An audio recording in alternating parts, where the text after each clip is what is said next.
नहीं मिला तो उसके बाद सेकंड ऑप्शन ये है कि हम ट्विटर की पेमेंट ट्रांसफर होती है और मेरी बेकार है भैया, मैं तो टूट गया। मजा नहीं आ रहा है। अस्सलाम वालेकुम गाइस, कैसे हैं आप सब। आई होप कि आप सब ठीक होंगे और अल्हम्दुलिल्लाह अल्हम्दुलिल्लाह मैं भी बिल्कुल ठीक हूँ। और जी कैसे गुजर रहे हैं आपके रमज़ान, लास्ट रोज़े बच गए हैं, पता ही नहीं चला। इंशाल्लाह ज़िंदगी रही तो अगला रमज़ान भी आपके साथ ही गुजारेंगे। अब तो आपके साथ एक बहुत ही मोहब्बत भरा एक रिश्ता जुड़ गया आप सब के साथ। यूट्यूब के जो जितने भी मेरी फैमिली है, जो मेरे सब्सक्राइबर हैं और जो नए देखने वाले हैं, तो जी ये था हमारा डे, हमने स्टार्ट किया था। तो हमारे यहाँ पर जो स्कूल साइड है वहाँ पर पानी बिल्कुल भी अच्छा नहीं है, तो ये कहीं दूर से मीठा पानी भर कर आते हैं। तो अभी तक यहाँ पर यही सिस्टम चल रहा है स्कूल के लिए। तो ये बच्चों के लिए थोड़ा पीने के लिए होता है, लाइन में तो वैसे इतना अच्छा नहीं आता और वो साफ़ भी नहीं होता, बच्चों के लिए हेल्थ के लिए बिल्कुल भी अच्छा नहीं होता है। तो जनाब यहाँ पर मौसम जो है काफ़ी गर्म था, बहुत ज़्यादा गर्म हो गया था मौसम। और आपको पता है कि एक तो रमज़ान चल रहा है माशाल्लाह से, और बच्चे भी रोज़े रखते हैं और हम सब भी रोज़े में होते हैं। तो जी दिन तो बहुत गर्म था, लेकिन ज़ाहिर बात है शार्ट टाइम है, गुज़र जाता है। लेकिन यह टाइम बहुत अच्छा है, स्कूल में गुज़र जाता है, वरना ऐसे डे बहुत लॉन्ग लगता है। तो जनाब आज था हमें करना बहुत इम्पोर्टेंट काम। तो जी यहाँ पर मैं बरज़ा को देख रही थी कि वो कहाँ है, तो यहीं पर ही वो घूम रही थी, उसको बहुत गर्मी लग रही थी जनाब। तो फिर मैं घर जब वापस आई तो उसको बहुत ही गर्मी थी, तो इसलिए मैंने उसको कहा कि आप फ़ौरन से फटाफट से बात ले लो ताकि कुछ ठंडी ठंडी हो जाओ। और माशाल्लाह बरज़ा ने भी किया खूब एंजॉय, बहुत सारा पानी और साबुन को और उसको तो इसने गला दिया बिल्कुल पानी में, लेकिन बहरहाल ठंडी हो गई। तो जनाब उसके बाद हमें कुछ ग्रॉसरी करनी थी, तो हम मार्केट गए और अल्लाह मार्केट में तो इतना रश कि आप बस सोचे कि गुम हो जाएंगे। क्योंकि एक्चुअली ये था कि यहाँ पर जो है ना विलेजर्स ज़्यादा आते हैं ना सुबह के टाइम, क्योंकि दोपहर का टाइम था। और जो हमारे जो सिटी के लोग होते हैं वो मोस्टली रोज़ा खोलने के बाद ही जाते हैं शॉपिंग वगैरह के लिए या ग्रोसरी के लिए, क्योंकि रोज़े में तो निकलना आपको ख़ुद पता है, और इतना दिन जब गर्म हो तो बहुत ही डिफ़िकल्ट लगता है। तो जनाब फिर यहाँ से मैंने अपने घर का काम स्टार्ट कर दिया। वापस आने के बाद मैंने ये सोचा कि एक साथ ही बस जितने दिन अभी स्कूल के रहते हैं मैं अपने हस्बैंड के जो है ना एक दो चार सूट प्रेस करके रख दूँ, ताकि फिर बाकी के काम, आपको पता है कि ईद के से बिफ़ोर जो डीप क्लीनिंग होती है होम की वो करनी होती है, और कुछ ईद के दिनों के लिए डिशेस कुछ रेडी करना होते हैं, और ईद के कपड़े वगैरह बहुत सारा काम होता है। तो इसलिए मैंने सोचा ये इकट्ठे ही मैं सारे प्रेस करके रख देती हूँ, जो कि बहुत ही हेक्टिक काम है। और गर्मी में तो प्रेस करना खत्म, bye bye tata good bye, गया। जी हाँ बिल्कुल, बंदा गया काम से। गर्मी में तो सारे काम ही कुछ ऐसे, अभी तो गर्मी स्टार्ट है, बहरहाल आहिस्ता आहिस्ता ये हम थोड़े से स्ट्रांग होते जाएंगे, फिर तो इंशाल्लाह सही हो जाएंगे। तो जनाब फिर यहाँ पर ये हो गए थे मेरे हस्बैंड के दो चार सूट प्रेस हो गए। फिर मैंने सोचा कि अभी थोड़ा और आपसे डिस्कस करना था, आज एक बहुत ही इम्पोर्टेंट टॉपिक आपसे डिस्कस करना था। आजकल जो बहुत ज़्यादा ट्रेंड में है वो जी एक जो ब्लॉगर हैं उसका जो अकाउंट हैक हो गया है।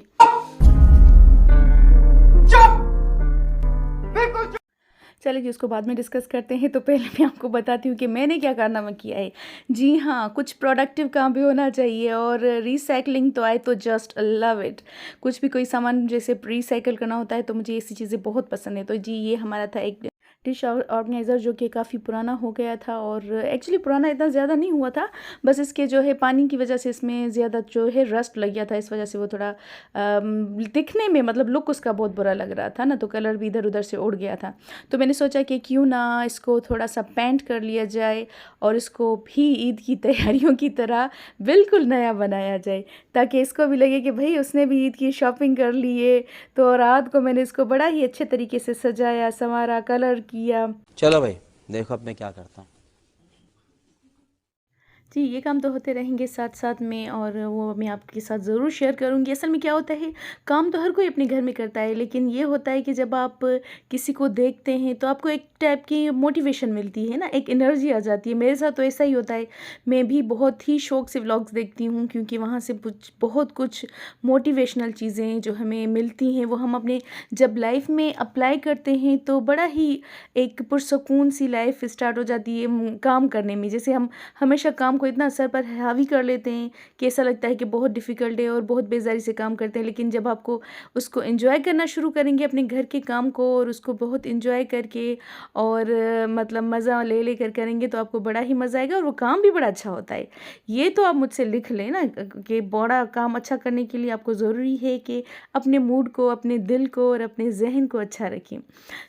एक्चुअली ये जो पैंट का मुझे आइडिया आया ना, वो इस तरह से आया था कि एक कपड़ था, उसका भी कलर काफ़ी ख़राब हो गया था।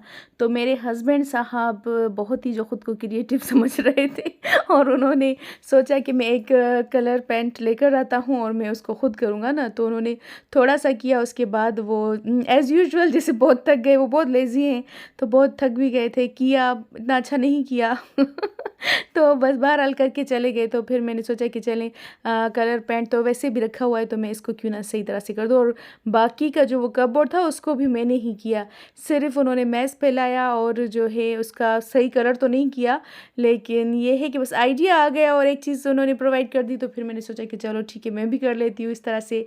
ये मेरा डिश ऑर्गेनाइज़र भी बहुत खूबसूरत हो गया था, वो मैं आपको लास्ट में दिखाने वाली हूँ, बड़ा ही अच्छा। और जब वो वापस आए तो वो ख़ुद भी देखकर हैरान हो गए थे। वो मतलब उनको फ़ील हुआ कि ये बिल्कुल न्यू जैसे हमने ना लिया है।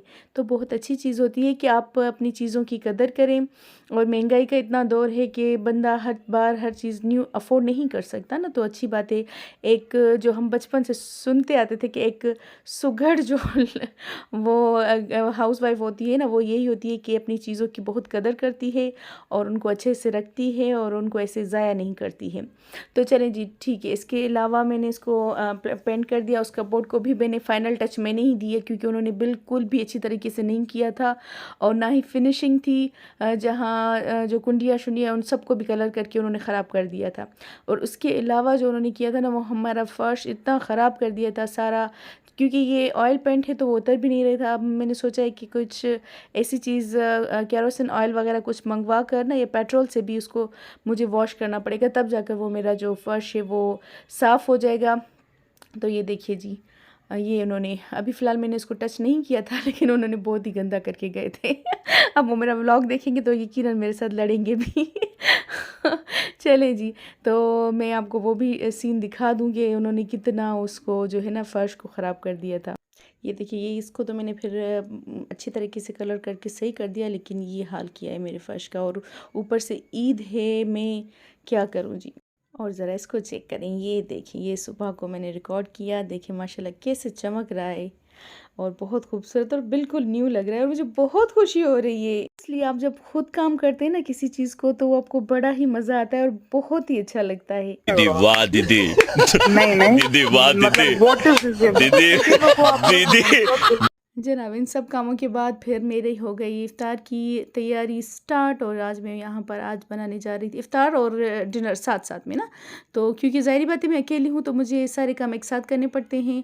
इफ़्तार के लिए यहीं से ही पकोड़े बना लूँगी और आज मेरा मूड हो रहा था, काफ़ी अर्से से मैंने कढ़ी पकौड़ा नहीं बनाया था, तो आज मेरा मूड था मैं कढ़ी बनाऊँगी। और ये जो आ गई हैं कच्चे आम और इसके पकौड़े तो मुझे बहुत पसंद है खट्टे खट्टे से, तो मैंने सोचा कि कुछ पकौड़े इसके बना लेती हूँ और बाकी के पकौड़े मैं फिर कढ़ी में डाल दूंगी। नहीं मिला तो उसके बाद सेकंड ऑप्शन ये है कि हम ट्विटर की पेमेंट ट्रांसफ़र होती है और मेरी। तो जनाब, ये था वो टॉपिक जिस पर आज मैं आपसे डिस्कस करने जा रही थी। तो ये है निताशा वकास, जो कि अच्छी बड़ी व्लॉगर हैं यूट्यूब पर। तो मुझे एक बात समझ नहीं आती कि उनका एक तो चैनल हैक हो गया है, ऊपर से वो इस कदर मेकअप करके और इतना रोकर वो अपना दुख की कहानी सुना रही हैं। तो वैसे तो मुझे भी बहुत दुख हो रहा था, ज़ाहिर बात है एक ब्लॉग बनाने में बहुत ज़्यादा मेहनत करनी पड़ती है, बहुत ही ज़्यादा। मैं समझती हूँ जो ये काम कर रहे हैं ना, उनको सलाम है कि ज़ाहिर बात है इन्होंने भी स्टार्टिंग में बहुत ज़्यादा जो है मेहनत की होगी। अब जाकर वो बहुत बड़े मकाम पर पहुँच गई हैं माशाल्लाह से। अब उनकी 1-2 चैनल्स चलते हैं, अर्निंग भी बहुत बहुत ज़्यादा है। तो इसका मतलब ये है कि आप जब दुख में हैं तो एटलीस्ट आपका दुख ज़ाहिर भी तो हो। कुछ ब्लॉगर्स हैं वो कह रहे हैं कि ये सब नाटक है, लेकिन मुझे नहीं लग रहा कि नाटक हो सकता है, क्योंकि फ़ौरन से ही उन्होंने ये छोटा सा मैसेज अपने चैनल पर जो है वो शेयर कर दिया था। क्योंकि ज़ाहिरी बात है, एक इतनी मेहनत के बावजूद अगर चैनल हैक हो जाए तो बहुत ही बड़ी बात है, बहुत अफसोस की बात है।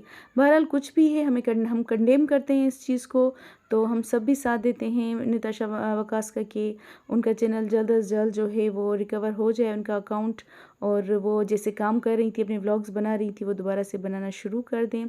तो जी ये भी बहुत सारे मसाइल होते हैं प्राइवेसी के, तो वो बहुत ज़रूरी है। हालांकि माशाल्लाह से ये तो काफ़ी अरसे से काम कर रहे हैं, और जो न्यू व्लॉगर्स हैं उनको तो काफ़ी स्ट्रगल करनी पड़ती है, और उनको तो ये सारी चीज़ें आती नहीं हैं। स्पेशली मैं ख़ुद अपनी भी बात करूँ तो मुझे ख़ुद भी काफ़ी डिफ़िकल्ट लगता है ना, एक एक काम को सीखना, एक एक चीज़ को अप्लाई करना, फिर व्लॉग्स में, और उसको एंटरटेनिंग बनाना, बहुत ज़्यादा मेहनत लगती है। अल्लाह हर किसी को मेहनत का सिला देगा, लेकिन ये है कि ऐसे जो लोग करते हैं वो एटलीस्ट इतना सोचें कि किसी के बच्चों की रोज़ी रोटी उसके साथ बंधी हुई है, और ये बंदी भी ख़ुद से इसने काम किया। इसका हस्बैंड भी इसका साथ देता है, लेकिन अगर स्टार्टिंग के मैंने इसके व्लॉग्स देखे थे तो काफ़ी इसने भी दुख देखे। और ये तो होता है कि ज़िंदगी में इंसान जब बहुत ज़्यादा दुख देखता है तो उसके बाद अल्लाह ताला ने एक बैलेंस रखा है आपकी लाइफ में, कि आपको दुख के बाद जो सुख मिलता है ना, उसकी तो खुशी ही अपनी होती है। और हम सबका इस पर ईमान है कि बेशक मेरा रब जो है वो आपको ऐसी खुशी अता करता है कि आपके वो सारे दुख तो भूल जाते हैं, लेकिन आप बहुत ही खुश हो जाते हैं। तो जनाब साथ साथ मेरा काम भी चल रहा था, तो मैंने सोचा कि आपके साथ ये बात भी शेयर कर लूँ। और माशाल्लाह से अभी ताक़रातें हैं, और आपको पता है ईद आने वाली है, बहुत सारा काम करना होता है, ईद की तैयारियां हैं। तो इन ताक़रातों में ख़ुसूसी तौर पर दुआ के लिए मैं आप सबसे रिक्वेस्ट करूँगी कि आप दुआ करें, इस दुनिया और आखिरत के लिए भी, सबके लिए दुआ करें, अपने लिए दुआ करें, अपने माँ बाप के लिए दुआ करें, और जी उसके साथ मुझे भी दुआओं में याद रखिएगा। तो ज़िंदगी इसी तरह से चलती रहती है, पता नहीं अगले रमज़ान में हम होंगे या नहीं होंगे, किसी का कुछ भरोसा नहीं है। बस अल्लाह से दुआ ही कर सकते हैं, अल्लाह बेहतर करने वाला है। तो जनाब यहाँ पर ये मेरे पकोड़े हो गए थे फ्राई, और फिर मैंने मैक्रोनी बनाई थी। बरसा का बहुत मूड हो रहा था कुछ खाने का। वो ऑब्वियसली पकोड़े तो नहीं खा सकती क्योंकि वो थोड़े हार्ड भी होते हैं, कड़क होते हैं, तो इसलिए मैंने उसके लिए थोड़ी सी मैक्रोनी बनाई थी। और जिस बार देखते हैं कि कितने रोज़े हो रहे हैं। आई होप कि रोज़े तो 30 पूरे ही हों, लेकिन कुछ आसार इस टाइप के लग रहे हैं कि शायद 29 रोज़े करें। तो अल्लाह खैर करे, ऐसे ना जैसे फ़र्स्ट रमज़ान उन्होंने अचानक से रात को 10:30-11 बजे अनाउंसमेंट कर दी थी कि चाँद नज़र आ गया, ऐसा ना हो थोड़ा। क्योंकि ये देखें ऑब्वियस है कि मगरिब के बाद ही चाँद नज़र आता है, लेकिन बहरहाल हुकूमत की एक ज़िम्मेदारी है, वो हर जगह से शहादतें लेती है तब जाकर वो अनाउंस करते हैं। तो देखते हैं, लेकिन सुनने में यही आ रहा है आजकल कि शायद 29 रोज़े ही हों। आगे देखेंगे क्या हो रहा है। तो जनाब यहाँ मेरी बन रही थी मैकरोनी, ख़त्म करने के बाद फिर मैंने अपनी कड़ी को स्टार्ट कर दिया था बनाना। तो यहाँ पर मैं उसको बना रही थी, और कड़ी मुझे बहुत पसंद है। जिनको रेसिपी चाहिए तो वो डेफ़िनेटली मुझे कमेंट बॉक्स में ज़रूर पूछिएगा, क्योंकि बड़ी ही मज़े की बनती है, बहुत टेस्टी। और लास्ट में मैंने इसको लगा दिया था तड़का। ये लौंगी मिर्चें हैं और ज़ीरा है, और मेरे पास कड़ी पत्ते ख़त्म हो गए थे, वरना वो भी बड़ा ही मज़ा देते हैं इसमें कड़ी में। तो काफ़ी अर्से के बाद बड़ा ही यमी बना था। और क्योंकि दही भी मैं खुद अपने हाथ से ही बनाती हूँ, तो उस दही की तो आपको पता है बात ही अलग होती है। और ये जी मैंने मैक्रोनी के लिए थोड़ा सा चिकन थोड़ा फ्राई कर लिया था। हालांकि मुझे शिमला बहुत मैक्रोनी में पसंद है डालना, लेकिन मेरे पास शिमला मिर्च ख़त्म हो गए थे, तो मैंने फिर उसमें चिकन तो ऐड किया, क्यों ऑब्वियसली शौक़ से खाते हैं। तो जी ये हो गया हमारा इफ्तार रेडी। और ज़रा चेक करें कि मेरी बेबी कैसे खुश हो रही है मैक्रोनी को देखकर। तो बच्चों की खुशी याद है।